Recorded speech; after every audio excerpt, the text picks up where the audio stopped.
Ate Luz po, OFW Taiwan. Ngayon guys, gagawa tayo ng matcha steam cake.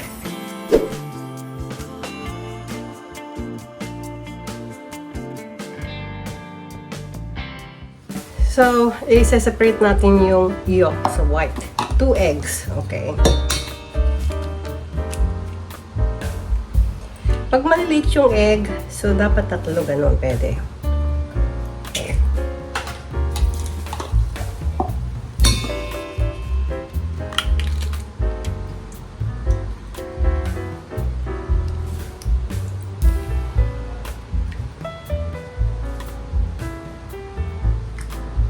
Tapos, ibibit natin itong yolk. Lagyan natin 3 tablespoons of oil.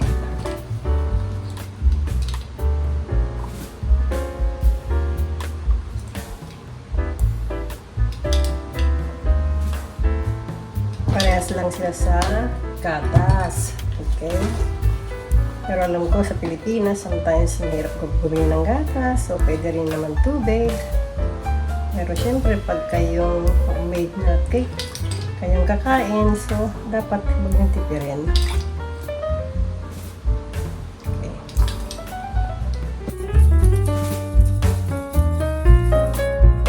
So yung flour natin is 1/4 cup of flour.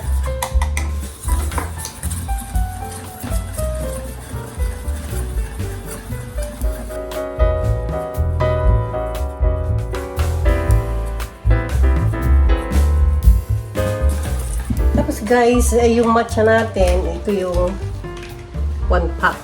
Okay? Matcha milk tea. So, gusto ko lagyan. Or pwede rin gawin yung Milo, green tea, gano'n. Pwede rin naman. So, gusto ko dalawang pack. Yan, kita nyo. O di kaya yung plain na green tea, okay lang naman. O kaya plain na matcha, okay lang din. Okay.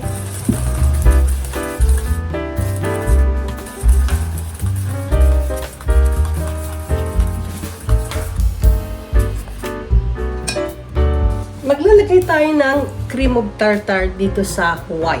Pero guys, kung wala kayong cream of tartar, pwedeng vinegar. So balikan nyo yung video ko, yung basic ng dough ng chiffon cake.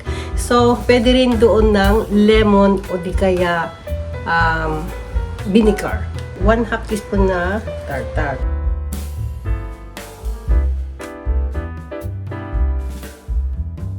So, ngayon, ibit na natin yung white.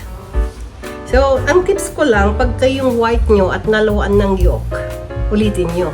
Otherwise, hindi siya mabubuo. Okay.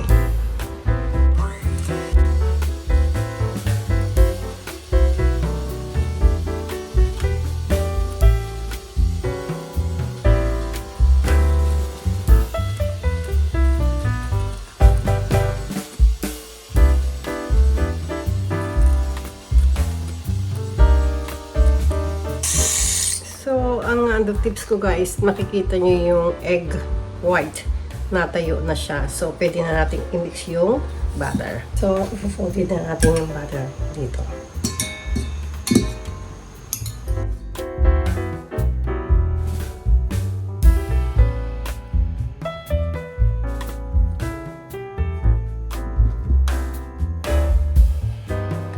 So, hanggang sa maghalo siya.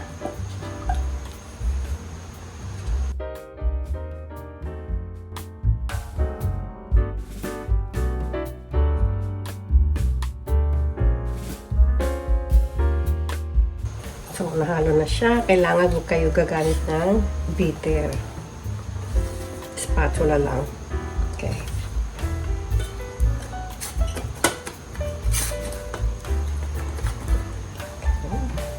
Tayo ng aluminum foil. Kailangan lagyan natin ng aluminum sa ilalim.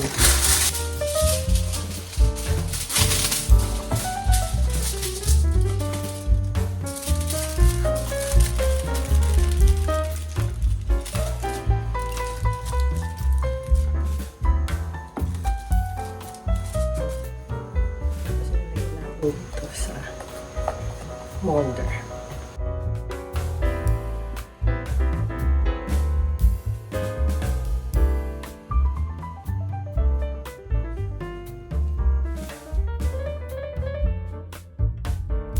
So, ikapapin natin.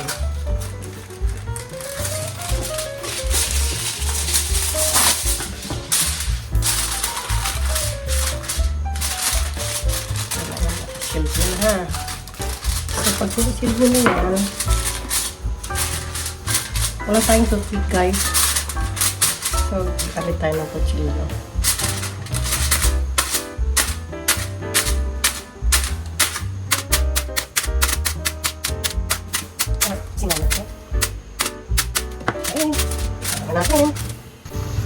So, dapat yung tubig ay kulong-kulo. Okay?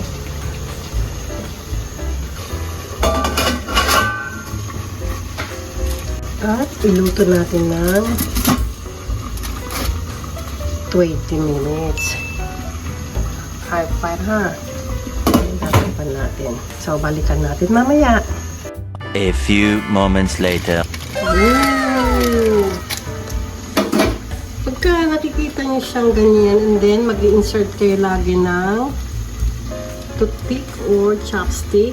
Titignan niyo yung gitna.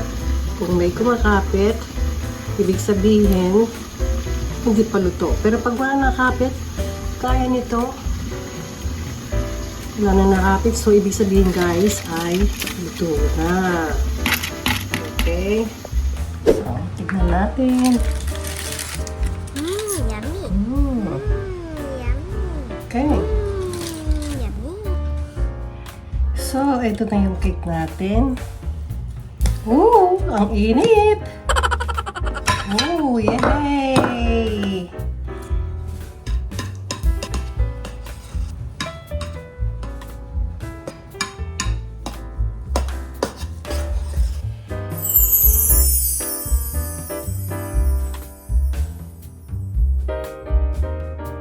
So, ito na guys, yung matcha steam cake. So, walang oven. Steam lang siya.